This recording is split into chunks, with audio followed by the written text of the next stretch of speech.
اعوذ باللہ من الشیطان الرجیم، بسم اللہ الرحمن الرحیم۔ معزز ناظرین اکرام، امید ہے کہ خیر و عافیت سے ہوں گے اور رمضان المبارک کی مبارک ساعتوں کو گزار رہے ہوں گے اور رمضان المبارک کے بابرکت مہینے سے مستفید ہو رہے ہوں گے اور عبادات کے ساتھ وظائف کا بھی اہتمام کر رہے ہوں گے، کیونکہ یہ مہینہ بڑا ہی مبارک اور بابرکت مہینہ ہے۔ اس میں دعائیں بھی کرنی چاہیے، عبادات بھی کرنی چاہیے اور تراویح، تہجد، نوافل، قرآن کریم کی تلاوت کا بھی اہتمام کرنا چاہیے اور اس سب کے ساتھ ساتھ وظائف کا بھی اہتمام کرنا چاہیے۔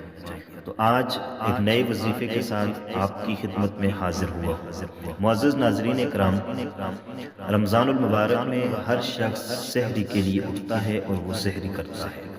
یہ سحری کا وقت بڑا ہی مبارک وقت ہے اور سحری کرنے والوں پر اللہ تبارک و تعالی رحمت بھیجتے ہیں، اور یہ سحری کا جو وقت ہے یہ قبولیت کا وقت ہوتا ہے۔ اس وقت آپ جو بھی دعا کرتے ہیں وہ قبول ہوتی ہے۔ اس کے علاوہ بھی اور بھی وظائف سحری کے میں نے بتائے ہوئے ہیں، تو آج کا جو وظیفہ ہے یہ بے شمار نیکیوں کا وظیفہ ہے۔ اگر آپ یہ چند مختصر کلمات ہیں، میں آپ کی خدمت میں ان کو پیش کروں گا۔ اگر آپ ان کلمات کو صرف 7 مرتبہ سحری کے وقت پڑھ لیتے ہیں کسی بھی وقت میں، تو اتنی نیکیاں ملتی ہیں کہ آسمان میں جتنے بھی ستارے ہیں ہر ستارے کے بدلے میں 1000 نیکیاں ملتی ہیں اور ہر ستارے کے بدلے میں 1000 گناہ معاف کر دیے جاتے ہیں۔ آپ ذرا تفکر کی دنیا میں سوچیں کہ آسمان کے ستارے کتنے زیادہ ہیں اور آسمان کے ستاروں کو گننا ممکن نہیں ہے، پھر ہر ستارے کے بدلے میں 1000 نیکیاں اگر دے دی جائیں اور 1000 گناہ معاف کر دیے جائیں، تو میرے خیال سے یہ کلمات پڑھنا بہت زیادہ مفید ہے اور یہ گھاٹے کا سودا نہیں ہے، یہ بہت ہی نفع کا سودا ہے۔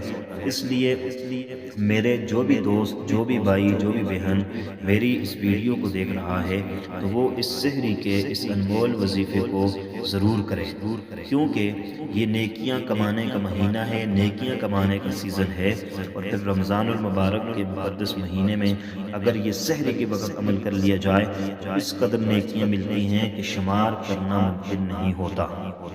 تو وہ کلمات کون سے ہیں؟ ان کلمات کو سن لیجئے گا، آپ کی اسکرین پر بھی وہ کلمات آ رہے ہوں گے۔ وہ کلمات یہ ہیں: لا الہ الا اللہ العلی القیوم القائم علی کل نفس بما کسبت۔ یہ کلمات ہیں۔ ان کلمات کو آپ نے صرف 7 مرتبہ پڑھ لینا ہے سحری کے وقت، اور اس کے ساتھ کثرت کے ساتھ یا واسع المغفرہ اس کو پڑھنا ہے۔